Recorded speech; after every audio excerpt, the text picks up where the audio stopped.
Hi, Lisa here from Fit and Wordy Girl, here today with Brian and Ryan from Throwback Fitness, and they're going to tell us a little bit more about how they got started and all about Throwback and what you can do if you're interested in opening your own Throwback. You guys, the interesting thing is you were both in corporate America before, so you didn't grow up as fitness instructors or personal trainers, right? No. So what made you decide to take the leap? Just a lifelong interest in fitness and wanting to do something that I enjoyed doing.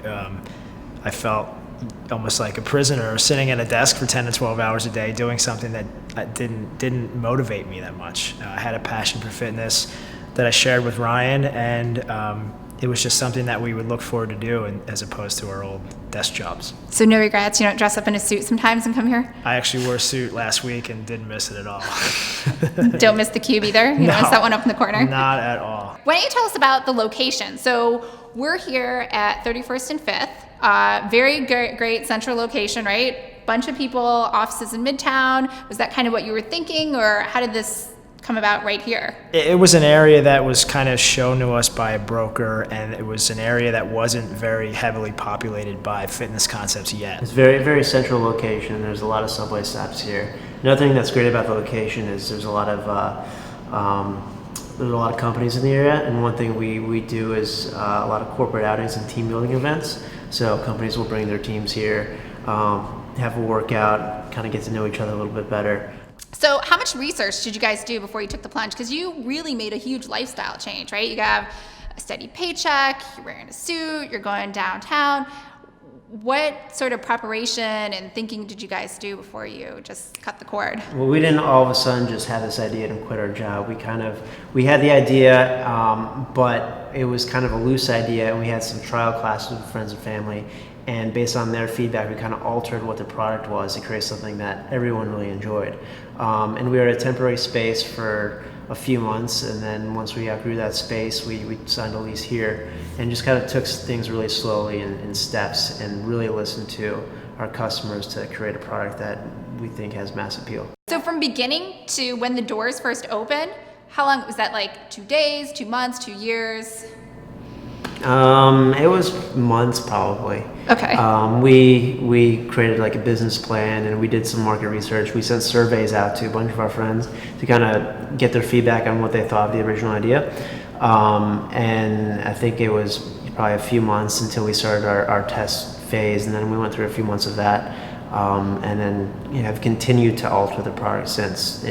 Our initial idea was not what Throwback is today. I think it was really important that we kind of went at a slower pace and listened to feedback. It morphed. Will you share with us what it was in the beginning? We wanted to be more of a rowing studio, so a lot more focused on rowing. And when we did our test classes, we found that people were more drawn to the competitive and team element, so we kind of went in that direction. And we chose the name Throwback because it has row in it.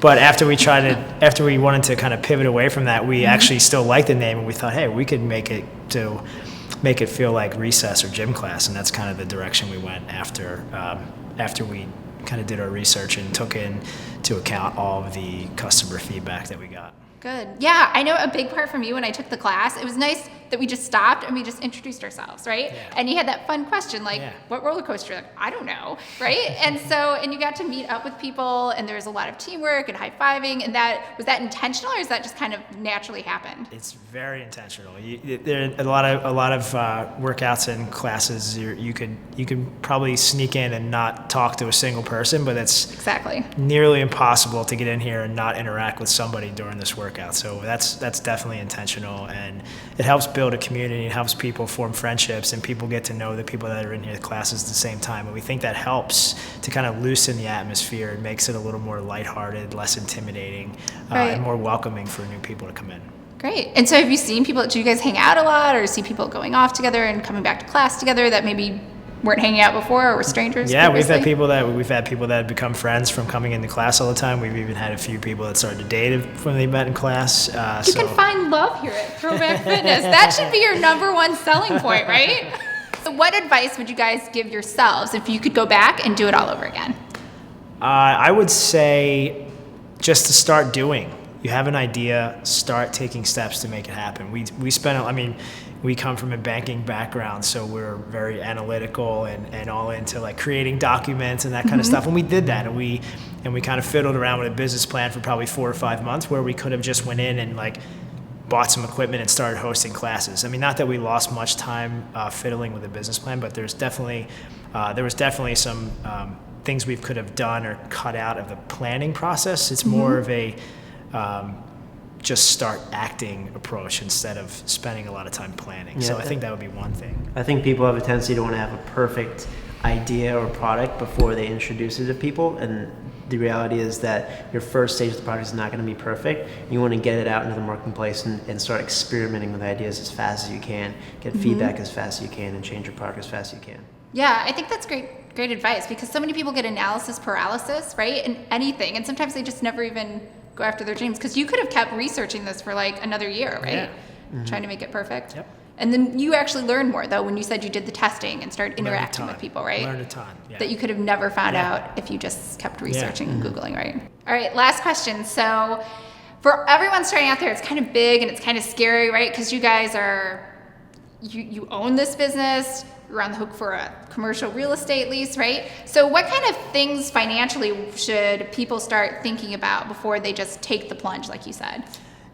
For me, it was definitely nice to have a nice amount of savings where I can go a good amount of time without a paycheck. Because I mean, when we first started, we didn't pay ourselves for a long time. So to be able to pay your rent and eat and all that stuff is nice Those are to important. do. Yeah, nice to do when you're at a point where you're just starting a business and you're not making enough money to kind of pay yourselves, or you don't want to pay yourselves yet.